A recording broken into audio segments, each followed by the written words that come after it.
If you're just tuning in, you're finding us right here, 3D Politics Live. I'm Tom McKay, your fantastic host with all three Davids that matter, David Van, David Oldham, and David D'Ambroso. You can catch David Van, Soonerpolitics.org, and also David Oldham, ConstitutionalGrounds.com, and David D'Ambroso right there on Facebook at Dave D'Ambroso. And he breaks the internet once a week. He just breaks it down. Yes. I want to move on to this national story out of Fort Worth about the tragedy of the police shooting this woman. Let me just read this from John Bacon, USA Today. Fort Worth police officer Aaron Dean resigns after fatally shooting Tatiana Jefferson, and he could face charges.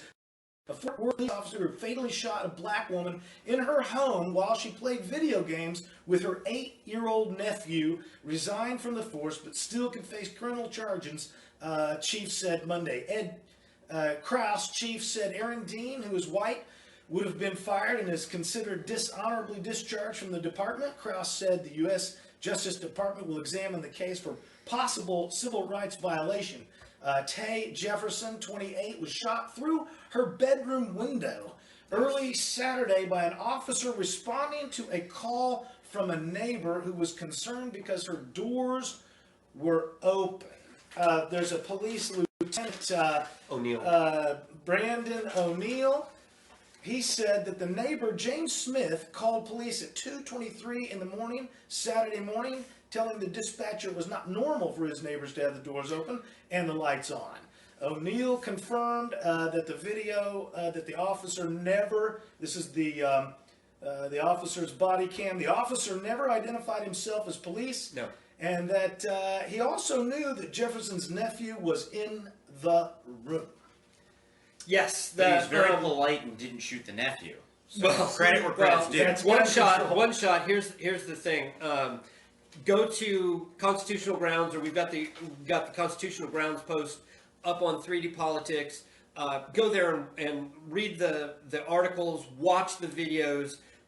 It will madden you. It will make you angry because literally what happened is they walked past the front door, snuck around behind the house, made enough noise that the people in the house figured out, could tell somebody was back there. Right. She got up to go to the window to try to see what was going on. They had the doors open literally to enjoy the cool fall breeze that was coming through Fort Worth, and they were up late playing video games. Kid was 8, she's 28, she's over watching her nephew for her relatives, and she gets up to go to the window. The cop yells.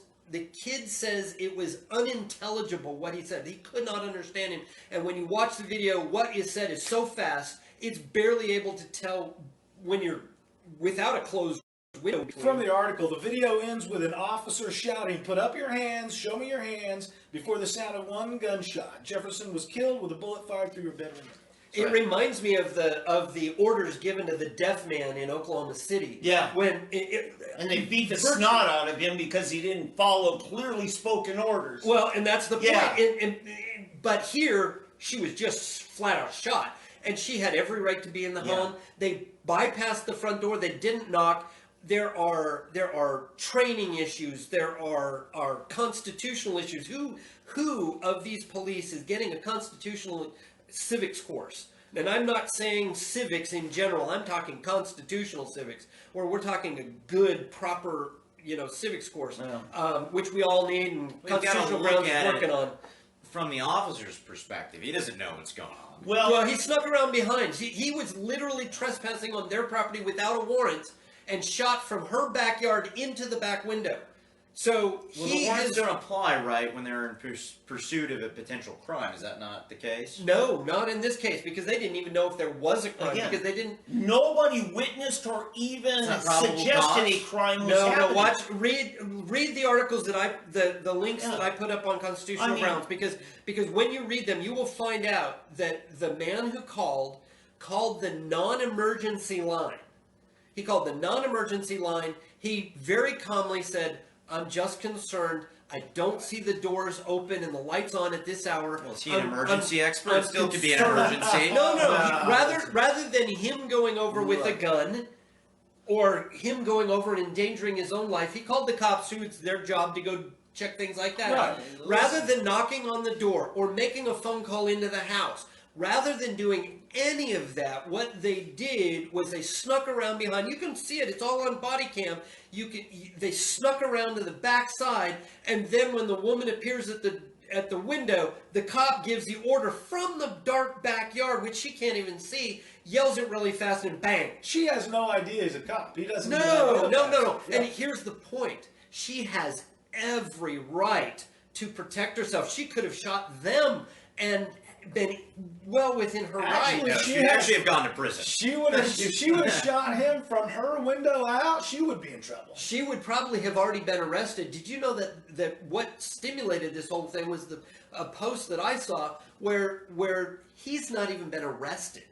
He's still out. They're still investigating, and it's like, that doesn't happen to you and me. It's instantaneous. Right. They come to a snap Well, there's judgment. not It's like, even when it's a application cop. of the Dan, law. what's your point? Well, here's the thing. I work with cops. I train on mental health things, but they go through training, and they always say, always, when you don't know what to, fall back on your training. We're overtraining them. We're getting them so paranoid that, again, it's not whether you feel like your life is threatened, it's whether there is a reasonable threat. Yes. And we're getting that way even with our soldiers coming back from how many deployments and overseas, and they all have PTSD, and we wonder why. We're Fighting for the overtraining them.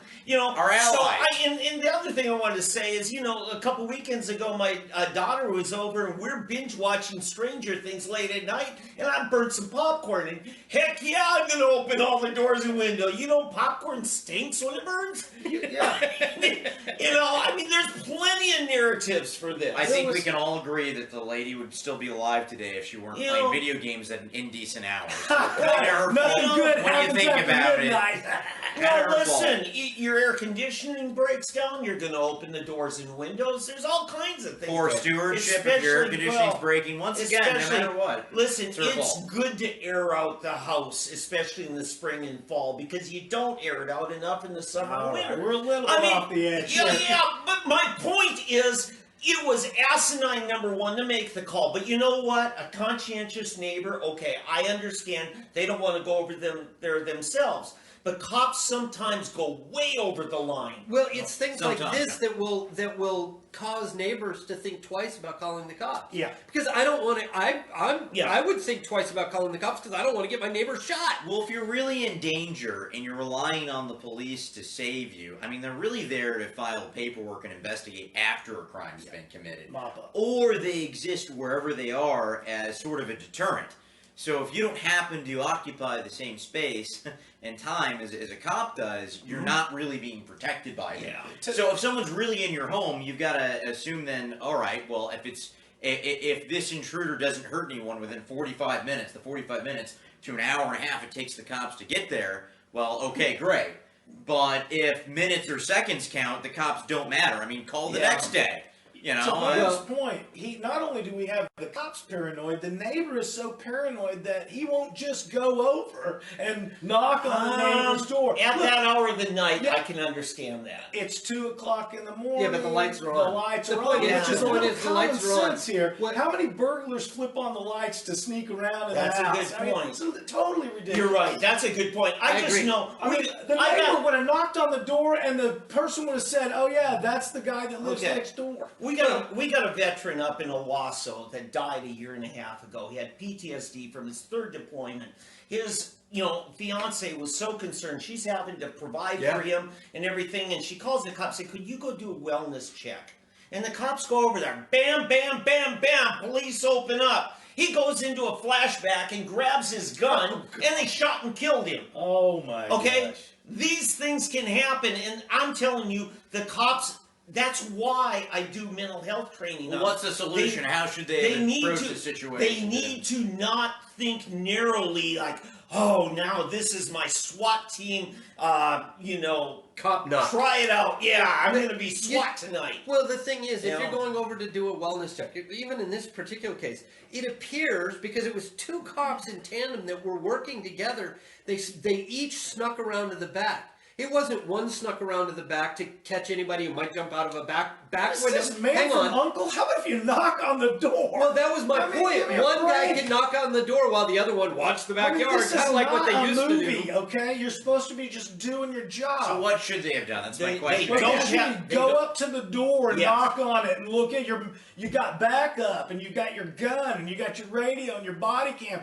That's what we pay you for. Is That to puts risk them your at life. risk. Damn They- straight. That's what we pay them for. They don't have probable cause to do anything other than knock on the door. But hold Correct. on, probable cause is kind of anything they want it to be. No, I'm telling you, they don't have I- anything I constitutional. have had that they to can call. do. I have had to call the police because I could hear activity outside my back door. And the police came and the dispatcher's talking to me and she says, "Do they have your permission to go in your backyard?" That's kind of how they normally do things. That is proper Normally. procedure. That Yeah. was not followed they- in this case. Did they make case. any attempt to contact anybody whatsoever? No, not inside the home. Well, and no, they not were on the whatsoever. offensive. I believe They he mumbled literally- something before he shot they her, to be literally- fair. To be fair. It was a yell. It was a loud. They mumble. took out a It was yell. military. This was like a miniature Waco. They took out a military offensive on this Yeah. gal and an 8-year-old. That's just it. And I want to know who's been training this law enforcement agency. And you know what? You know what it really looked like when I watched the video. The John first Rambo. thing that came through my mind, was the guy who's doing the holdup with the gun, and he freaks and ends up. I mean, in this case, he yelled a couple things before he shot, but then shot real fast. That's what it looked like. And it's what reminded me of that the guy Yeah, but gets the nervous. law He's is doing something only he shouldn't be doing. concerned with what the officer felt at the time. Did the officer feel in danger for their lives? And it's extremely Well, subjective. in this particular and case, we're going to watch one-sided. it because the entire point of their entire being in the backyard was a criminal act, and because that was a criminal act, everything they did afterwards was likewise criminal, and that makes it murder. But we give I'm them sorry, it was license to murder. break the law. Literally, they turn No, on a no, no, siren. no. They can do triple the speed limit. If their siren's not on, and they're Yeah, tripling the this was speed not limit, a it doesn't traffic stop matter. where they traditionally risk their lives every time they get out of their car. They were on a military offensive against civilians. It was a simple act of violence. Watch the video. It will make you mad. We're going to move on to another All right. national story here, and it's